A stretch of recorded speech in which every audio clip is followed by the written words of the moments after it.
What's up, everybody? What's going on, guys? So we just got back yesterday morning from our trip.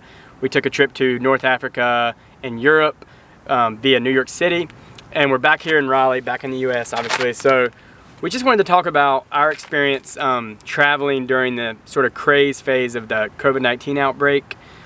Stuff's kind of really popped off while we're on the trip. Yeah, exactly. Well, just a real quick recap on our trip. Basically what we did, we bussed up to New York City, flew out of EWR, and we went to Spain, Portugal, and Morocco.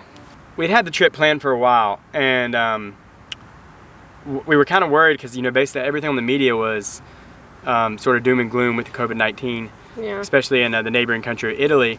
And I think when we arrived to Madrid, there was the only cases in Spain were on an island.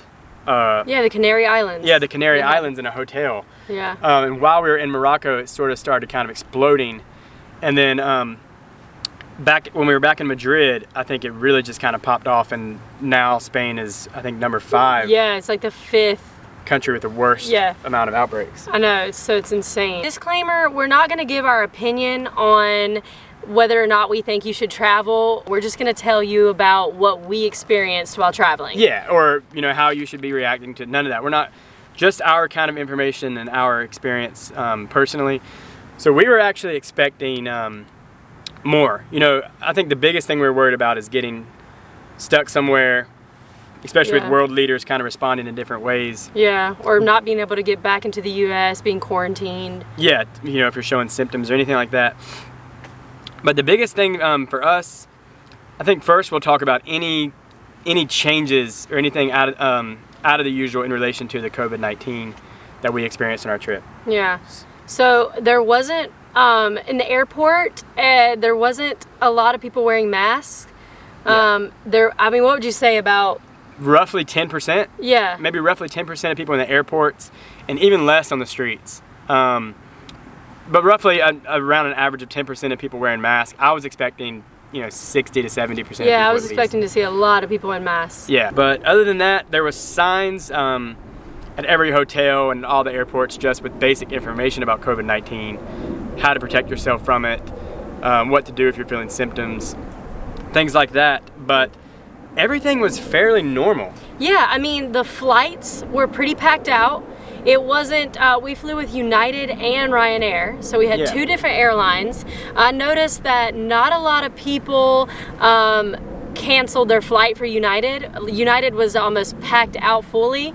Ryanair had a couple empty seats. Yeah, so I would say, the Ryanair was probably about 75% full, and I wouldn't say that the flights with United were completely packed out, but pretty close to it. Yeah. On the return flight to the US, we got a lot of text and emails from United just notifying us that we would be denied entry possibly to the US if we had been to China or Iran recently. Yeah. And at the airport, this was a first for us, when we checked in for the United flight, what was it, on the 9th? Yeah, it was on the 9th.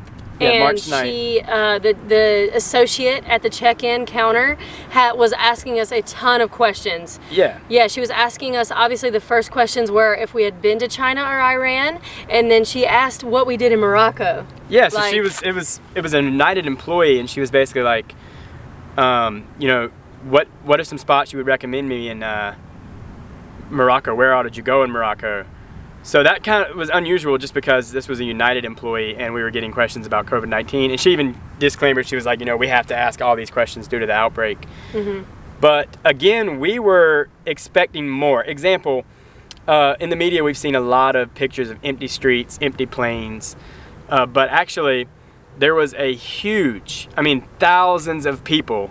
What was it, on the 8th or the 9th in Madrid? It was on the 9th.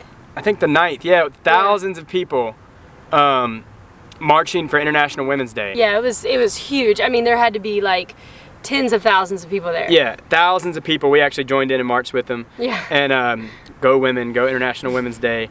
It was awesome. And all the squares in Madrid, the parks, everything was packed out. Yeah, and, restaurants were open.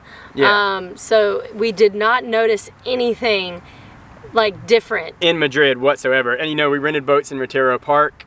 I think we had like 3 boat wrecks because that's how packed the waters were. Again, there was just basic signs, basic info about protecting yourself, and the warning text coming in from the airline, the extra questions coming in from the airline, and roughly 10% of people wearing masks. So that was our version of the big panic and that you would see on the media, and we were seeing all this crazy stuff. Now, of course, at the time, Spain was no Italy with the outbreak, but there was a lot of cases that hit that day we were there. Yeah, and returning back to the U.S., I would say it's probably the longest I've ever had to wait in the customs line. I would say we waited about 2 hours. Yeah. Yeah, I mean, but once I went up to the guy that was going to allow me entry back into the U.S., he just asked what I purchased while I was away, and then he let me in. It was totally normal. We were thinking, it must be taking so long because of COVID-19. But coming back into the U.S., the only differences were there was TV screens with information about if you were feeling symptoms, and there was information about protecting yourself, but we didn't get asked any questions about COVID-19. Of course, it would have been different if we had been in China or Iran recently, as we were notified. But other than that, it was pretty normal, pretty mainstream. And even getting back here to Raleigh today, we went to the park. People were out with their kids and dogs, walking, enjoying the day, picnicking. Yeah. And we went to the grocery store thinking we weren't going to find any toilet paper or water. And they were like normally stocked. Completely normally stocked. Yeah. Toilet paper was fine. Toilet paper was a little light, but it was fine. Water was completely stocked. The grocery store was, not crowded. It was completely normal. I mean, I think that, the main thing to do is just be hygienic. Yeah, be hygienic. Use common sense. Yep, use common sense. Do some research. No matter what you do, keep washing your hands and protect those who need protecting with, not spreading germs. The main thing is it's definitely going to be bad for a lot of countries with the economic issues and the shutdowns. The biggest thing we were worried about, and you should probably be worried about with travel, is getting shut down or getting stuck somewhere, quarantined, having your trip canceled. That's the big thing. I think the cruise lines are canceling trips. Yeah, suspending cruises. Yeah. So ultimately, you just have to, use common sense and do your research. Yeah. And world leaders are pulling visas and closing borders to certain countries. So I booking a trip, maybe not the best idea right now. Maybe wait it out.